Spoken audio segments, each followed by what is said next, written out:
കുല്ലിൽ മുഅ്മിനീന യഗ്ളൂ മിൻ അബ്സാരിഹിം, അവരുടെ കണ്ണുകളിൽ നിന്ന് ചിമ്മണം. കണ്ണുകളിൽ നിന്ന് എല്ലാം ചിമ്മണം എന്നല്ല, ചിമ്മേണ്ട വിഷയങ്ങളുണ്ടല്ലോ. ഒരു ബിൽഡിംഗ് നോക്കുക, കണ്ണും വേണ്ട ആവശ്യമില്ലല്ലോ.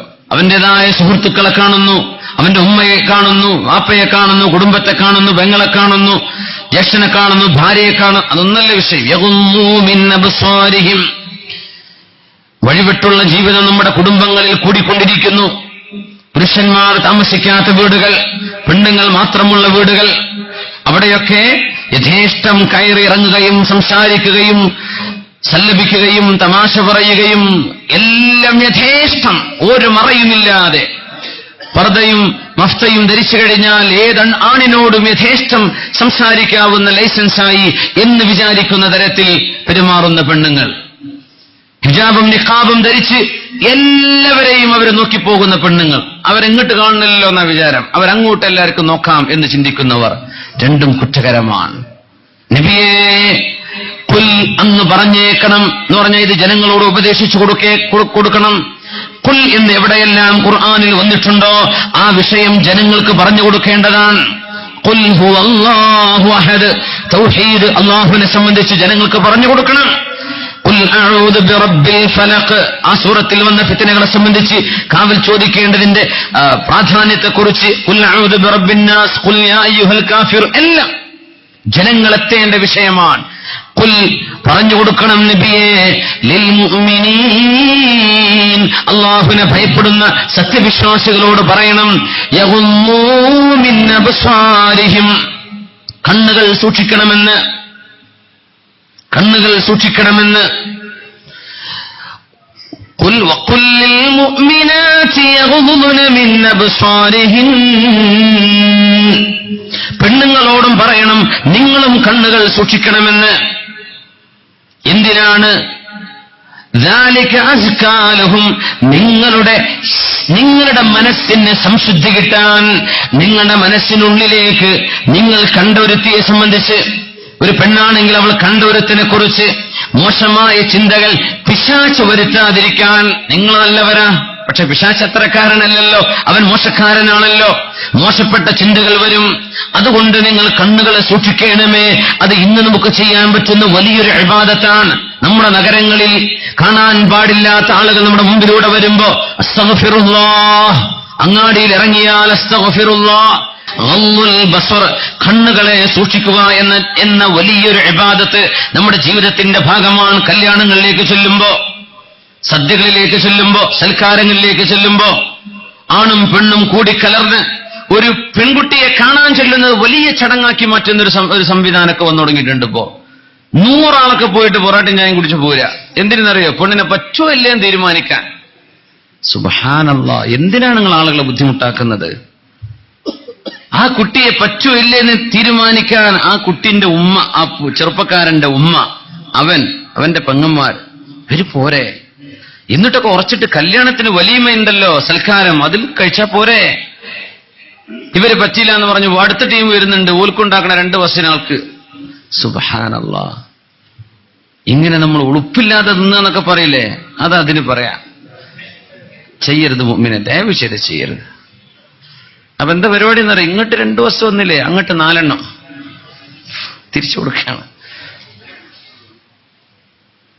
ഇങ്ങനെ പോകുന്ന യാത്രകളിൽ, ചെന്നിരിക്കുന്ന സദസ്സുകളിൽ, ഭക്ഷണം കഴിക്കുന്ന ഹാളുകളിൽ ഇടപെടുന്ന ഇടപെടലുകൾ, കൂടിക്കലരുകൾ, വാണിന് വന്നാൽ പോലും അങ്ങനെയാണല്ലോ, കൂടിക്കലരാൻ പാടില്ലല്ലോ.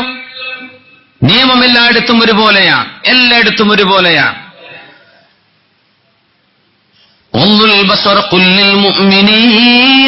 സത്യവിശ്വാസികളോട് പറയണം നബിയെ, അവർ കണ്ണുകൾ ചിമ്മണമെന്ന്. മഹാനായ അത്വാ ഇബ്നു യസാർ റളിയല്ലാഹു അൻഹു, മഹാനായ സുലൈമാൻ ഇബ്നു യസാർ റളിയല്ലാഹു അൻഹു, 2 മഹത്തുക്കൾ താബിഈങ്ങൾ. അവര് മദീന വഴി മക്കയിലേക്ക് ഹജ്ജിന് പോകുന്നു. മദീനയിലെത്തിയപ്പോ യാത്രയുടെ മധ്യത്തിലാണ് അച്ചാതങ്ങൾ പറഞ്ഞു, നമുക്ക് ഒരൽപ്പം ഭക്ഷണം കൊണ്ടുവരാം, ഒന്ന് വിശ്രമിക്കാം, ഹാൾട്ട് ചെയ്യാം. അവിടുന്ന് അങ്ങോട്ട് 500 കിലോമീറ്റർ യാത്ര പോകാനുണ്ട് മക്കയിലേക്ക്. 500 കിലോമീറ്റർ മരുഭൂമിയിൽ എന്തായിരിക്കും യാത്ര അല്ലേ? യാത്ര പോകുന്നതിന്റെ തലേ ദിവസം സുലൈമാൻ ഇബ്നു യസാർ എന്ന തന്റെ കൂട്ടുകാരൻ, സഹോദരൻ, കൂടെയുള്ള മറ്റു ഒട്ടനേകം ആളുകളുണ്ട്, ഒരു വലിയ സംഘമുണ്ട്. അതാ ഇബ്നു യസാർ പ്രഗത്ഭനാണ്, ഭരണാധികാരിയുമായിരുന്നു. ബഹുമാനപ്പെട്ടവരെ ഒറ്റക്ക് ടെന്റിലാക്കിയിട്ട് സുലൈമാൻ ഇബ്നു യസാർ എന്നവരും കൂടെയുള്ള ആളുകളും മാർക്കറ്റിലേക്ക് പോയി. അവരെ മദീനയുടെ പ്രാന്തപ്രദേശത്ത് തമ്പടിച്ചിരിക്കുകയാണ്. വാതിൽക്കൽ ഒരാൾ വന്നിരിക്കുന്നു. ആരോ വാതിൽക്കൽ വന്നിട്ടുണ്ട്. മഹാനായ അതാ ഇബ്നു യസാർ റളിയല്ലാഹു അൻഹു നിസ്കാരത്തിലാണ്, നിസ്കരിച്ചുകൊണ്ടിരിക്കെ സുന്നത്ത് നിസ്കാരത്തിലാണ്. അപ്പോൾ ഒരാൾ ആരോ വാതിൽക്കൽ തന്നെ കാണാൻ വന്നു എന്നറിഞ്ഞപ്പോ ഫഔജസ ഫീ സ്വലാത്തി, നിസ്കാരമൊക്കെ വളരെ പെട്ടെന്ന് ദീർഘിപ്പിക്കാതെ പൂർത്തിയാക്കി. നോക്കുമ്പോൾ ഒരു പെണ്ണാണ്, ഒരു സ്ത്രീയാണ് വന്നിട്ടുള്ളത്, ഒട്ടകപ്പുറത്ത്. ചോദിച്ചു, അലക്കി ഹാജ, എന്തെങ്കിലും ആവശ്യങ്ങളുണ്ടോ? നഅം, ഉണ്ട്. മാഹിയ, എന്ത് വേണം നിനക്ക്? ഖും ഫാസിബ് മിന്നീ, എഴുന്നേറ്റ് വരണം, എന്നെ വെൾക്കണം, വ്യഭിചാരം ചെയ്യണമെന്നാണ് ഈ പെണ്ണ് ചോദിക്കുന്നത്. ഇലൈകി അന്നീ ലാ തുഹ്രിഖീനി വനഫ്സകി ബിന്നാർ, പെണ്ണെ തിരിച്ചു പോവണം, നിന്റെ ശരീരവും എന്റെ ശരീരവും നരകത്തിൽ കിടത്തി കരിച്ചു കളയല്ലേ, തിരിച്ചുപോ എന്ന് മഹാനായ അതാ ഇബ്നു യസാർ റളിയല്ലാഹു അൻഹു, നീ തിരിച്ചുപോ. ഏതെങ്കിലും ഒരു ലവ് മെസ്സേജുകൾ വരുമ്പോ, പ്രേമത്തിന്റെ വല്ല എഴുത്തും വരുമ്പോ, ഒരു ഓഡിയോ മെസ്സേജ് വരുമ്പോ ചെറുപ്പക്കാരും ചെറുപ്പക്കാരിയും മനസ്സിലാക്കുന്നുണ്ടോ, ഇത് പിശാച് കടക്കാനുള്ള വഴിയാണ്, പിശാച് മനസ്സിൽ കയറാനുള്ള വഴിയാണിത്. ഇലൈകി അന്നീ, നീ പോ എന്ന് പറഞ്ഞതിന്റെ തന്റെ ഫേസ്ബുക്കിൽ നിന്ന് അവരെ മാറ്റുകയോ അല്ലെങ്കിൽ തന്റെ കോൺടാക്ട് ലിസ്റ്റിൽ നിന്ന് അവരെ ബ്ലോക്ക് ചെയ്യുകയോ ചെയ്ത്, അതാണ് ഇന്ന് പിശാചിനോട് പടപൊരുതാനുള്ള വഴി.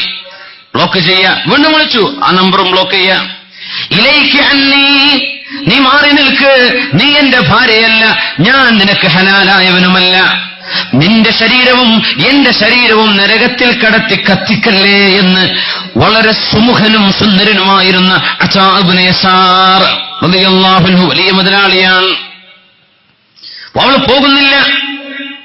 അവൾ തന്റെ മുഖത്തെ നിഖാബ് ഉയർത്തി നോക്കുമ്പോൾ ഫവജദഹ ഇംറഅതൻ ജമീല, നല്ല ഭംഗിയുള്ള സുന്ദരിയായ പെണ്ണാണ് അവൾ പ്രലോഭിപ്പിച്ചുകൊണ്ടിരുന്നു. അതാ ഇബ്നു യസാർ എന്നവർ പ്രലോഭത്തിന് മറുപടിയല്ല പറയുന്നത്, കരയാൻ തുടങ്ങി. വൈഹകി ഇലൈക അന്നീ, നീ പോ, എന്നെ പരീക്ഷിക്കല്ലേ എന്ന് വളരെ യൗവനത്തിലായിരുന്ന അതാ ഇബ്നു യസാർ റളിയല്ലാഹു അൻഹു കരയാൻ തുടങ്ങി. പോ, എന്നെ പരീക്ഷിക്കല്ലേ, നീ നിന്റെ വഴിക്ക് പോ, ഞാനില്ല എന്ന് അതാ ഇബ്നു യസാർ റളിയല്ലാഹു അൻഹു. സത്യവിശ്വാസികളെ, നിബിതങ്ങൾ ലോകത്തോട് വിട പറയുമ്പോൾ ഒരു വാക്ക് പറഞ്ഞിട്ടുണ്ട്, മാ തറക്തു ബഅദീ ഫിത്നതൻ അശദ്ദ അലർ റിജാലി മിനൻ നിസാ, എനിക്ക് ശേഷം ഞാൻ എന്റെ സമൂഹത്തിലെ ചെറുപ്പക്കാർക്ക് ഞാൻ ഭയപ്പെടുന്ന ഏറ്റവും വലിയ ഭീഷണി, എന്റെ സമൂഹത്തിലെ പുരുഷന്മാർക്ക് ഞാൻ ഭയപ്പെടുന്നത് മിനൻ നിസാ, അവർക്ക് ഭയപ്പെടാനുള്ളത് പിന്നെ പെണ്ണുങ്ങളെയാണ്. അത് കൂടെ ജോലി ചെയ്യുന്നവർ, ടെക്സ്റ്റൈൽസിൽ, ഹോസ്പിറ്റലിൽ ജോലി ചെയ്യുന്നവര്, സ്കൂളിൽ ജോലി ചെയ്യുന്നവര്, വിദ്യാഭ്യാസ സ്ഥാപനങ്ങളിൽ, കച്ചവട സ്ഥാപനങ്ങളിൽ, ഇങ്ങനെ തുടങ്ങി. പഴയകാലത്തെന്നോ കോളേജിൽ പഠിച്ചു എന്ന പേരും പറഞ്ഞ്, +2 കൂടെയുണ്ടായിരുന്നു എന്ന പേര് പറഞ്ഞ്, UP സ്കൂളിൽ എന്റെ ക്ലാസ്സിലായിരുന്നു എന്നൊക്കെ പറഞ്ഞ് അനാവശ്യമായ ബന്ധങ്ങൾ കൊണ്ട് നടക്കുന്ന ചെറുപ്പക്കാർ മനസ്സിലാക്കിക്കോ, തീ കൊണ്ടാണ് നമ്മൾ കളിക്കുന്നത്. നിസ്കാരവും നോമ്പും കഴിഞ്ഞാൽ ഇബാദത്തില്ല എന്നാണോ മനസ്സിലാക്കിയത്? ആ ഇബാദത്തിന്റെ സർവ്വ പുണ്യങ്ങളും നഷ്ടപ്പെടുത്താൻ നമ്മുടെ നോട്ടങ്ങളും സംസാരങ്ങളും ഇടപെടലുകളും പാതിരാത്രിയിലെ ഫോൺ വിളികളുമൊക്കെ, നമ്മുടെ ചാറ്റിംഗൊക്കെ, ഇതൊക്കെ കാരണമാവില്ലേ അമലുകൾ പൊളിഞ്ഞു പോവാൻ? ഇലൈഹി അന്നീ, നീ പോ എന്ന് പറഞ്ഞ് പൊട്ടിക്കരഞ്ഞ അതാ ഇബ്നു യസാർ റളിയല്ലാഹു അൻഹുവിന്റെ കരച്ചിലെന്ന് കൂടി തേങ്ങി കരയാൻ തുടങ്ങിയപ്പോ ആ പെണ്ണും താഴെ ഇറങ്ങി, അവളുടെ മനസ്സ് മാറാൻ തുടങ്ങി. പൊട്ടിക്കരയുകയാണ്, അല്ലാഹുവേ, ഈ മരുഭൂമിയിൽ എന്റെ കൂടെ ആരുമില്ലാത്ത ഈ നേരത്ത് കൂടെയുള്ള സുലൈമാൻ, അവരും കൂടെയുള്ള വൃദ്ധന്മാരും പരിചാരകരുമൊക്കെ ദൂരെ നഗരത്തിലേക്ക് പോയ നേരത്ത് അല്ലാഹുവേ ഈ അതാഇനെ നീ ഇങ്ങനെ പരീക്ഷിക്കണോ അല്ലാഹ്? ഇത് ചിന്തിച്ചതാണ് ചെറുപ്പക്കാരാ എനിക്കും നിനക്കും പഠിക്കാനുള്ള പാഠം. ഇങ്ങനെ ചിന്തിച്ചുവല്ലോ ആരുമില്ലാത്ത നേരത്ത്. ഗൾഫ് നാളിൽ ജോലി ചെയ്യുന്ന ആളുകൾ ഇവാത് കേൾക്കുന്നവരുണ്ടാകാം, ഹൗസ് ഡ്രൈവർമാരായി ജോലി ചെയ്യുന്നവർ, വീട്ടുവേലക്ക് ജോലി ചെയ്യുന്നവർ, പ്രൈവറ്റായി വീടുകൾക്ക് വില്ലകൾക്ക് ജോലി ചെയ്യുന്നവർ, ആരും അറിയാത്ത സാഹചര്യങ്ങൾ അള്ളാഹു നമ്മുടെ മുമ്പിലേക്ക് കൊണ്ടുതരും. എന്റെയും നിന്റെയും ഈമാൻ പരീക്ഷിക്കാൻ. നാലാളുടെ മുമ്പിൽ വെച്ചിട്ട് ഉറക്ക തസ്ബീഹ് ചൊല്ലുന്നതല്ലല്ലോ ഈമാൻ. ആരാരും ഇല്ലാത്ത നേരത്ത്, അള്ളാഹു അല്ലാതെ മറ്റാരും നിങ്ങളെ കാണില്ല എന്ന് തോന്നുന്ന നേരത്ത് നിങ്ങൾ അള്ളാഹുവിനെ ഭയപ്പെടുന്നുണ്ടോ? ഇതാണ് അള്ളാഹു നോക്കുന്നത്. അങ്ങനെ കണ്ണുകൾ ചിമ്മുന്ന ഒരു സമൂഹമാണെങ്കിൽ അയൽക്കാരനെ പേടിക്കേണ്ടതുണ്ടായിരുന്നോ? ഇങ്ങനെ കണ്ണു ചിമ്മുന്ന അന്യരെ നോക്കാത്തൊരു സംസ്കാരം ഉണ്ടായിരുന്നുവെങ്കിൽ ജ്യേഷ്ഠൻ കെട്ടിയ ജ്യേഷ്ഠന്റെ സ്വന്തം ഭാര്യയെ അനുജൻ താമസിക്കുന്ന വീട്ടിൽ ഒറ്റക്കായി പോവാൻ ധൈര്യമില്ലാത്ത അവസ്ഥ വരുമായിരുന്നോ? നിങ്ങൾ ചിന്തിക്കിൻ. മറ്റുള്ളവരുടെ അഭിമാനം പിച്ചു ചീന്തുമ്പോ എന്തൊരു രസം!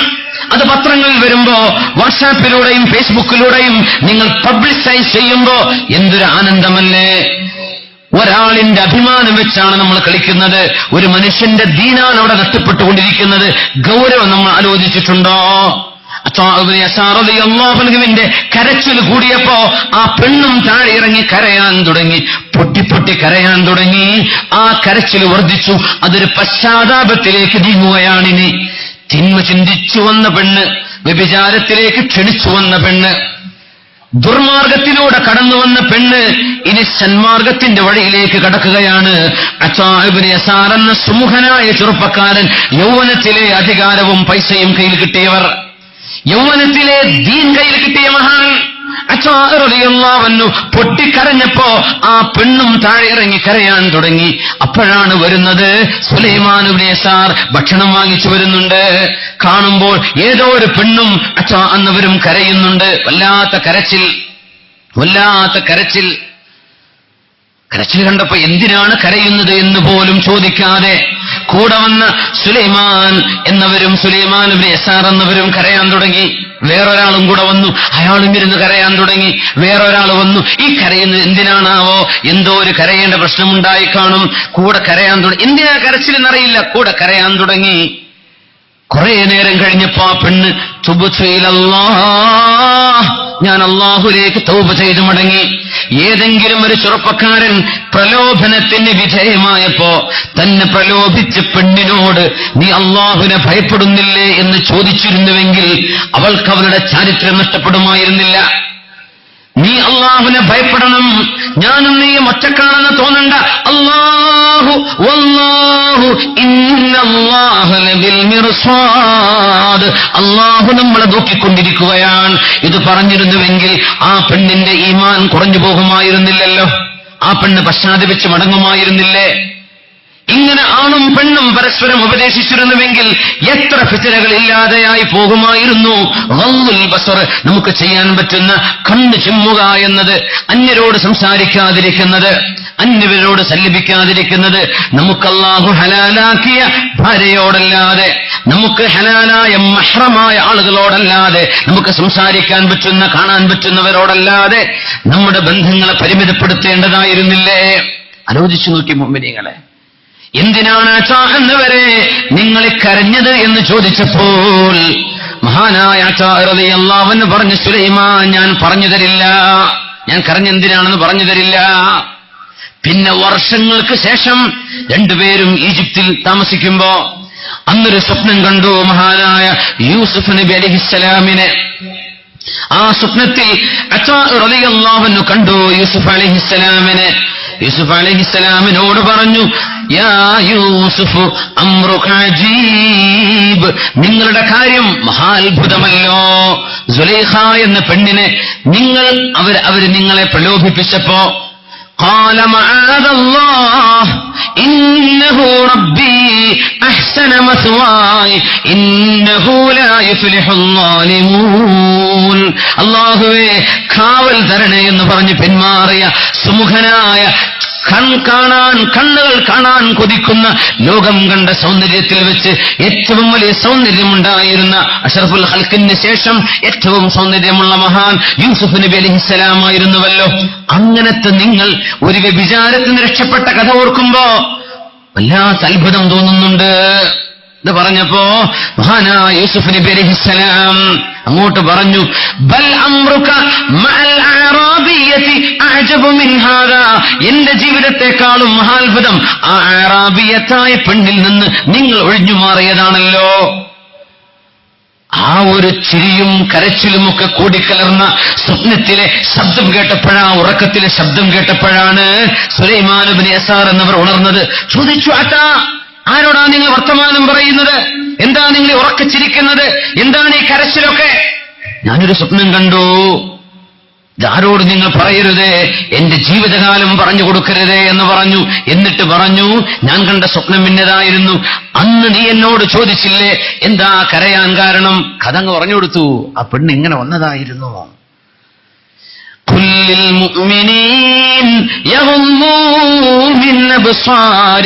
നബിയെ സത്യവിശ്വാസികളോട് പറയണം, സത്യവിശ്വാസിനികളോട് പറയണം, ആണുങ്ങളോടും പെണ്ണുങ്ങളോടും കണ്ണുകളെ അനിയന്ത്രിതമായി വിടരുത് എന്ന് പറയണം. കാണാൻ പാടില്ലാത്ത ക്ലിപ്പുകൾ, കാണാൻ പാടില്ലാത്ത വീഡിയോകൾ, കാണാൻ പാടില്ലാത്ത ചിത്രങ്ങൾ, വായിക്കാൻ പാടില്ലാത്തത്, അന്യരെ നോക്കുന്നത്, ആസ്വദിക്കുന്നത്, ഇതെല്ലാം സത്യവിശ്വാസികൾ നിർത്തിവെക്കണമെന്ന് പറയൂ നബിയെ. അങ്ങ് പറഞ്ഞാൽ അവര് കണ്ണു ചിമ്മുമല്ലോ നബിയെ. അങ്ങ് പറഞ്ഞേക്കണം, പറഞ്ഞു കൊടുക്കൂ നബിയെ. അങ്ങ് പറഞ്ഞാൽ അവർ കേൾക്കുമല്ലോ. ഇങ്ങനെയാണ് ഖുർആനിന്റെ ഭാഷ്യം. അവിടെ എന്ത് പറയണമെന്നുള്ള പറഞ്ഞിട്ടില്ല, അങ്ങ് പറഞ്ഞാൽ മതി.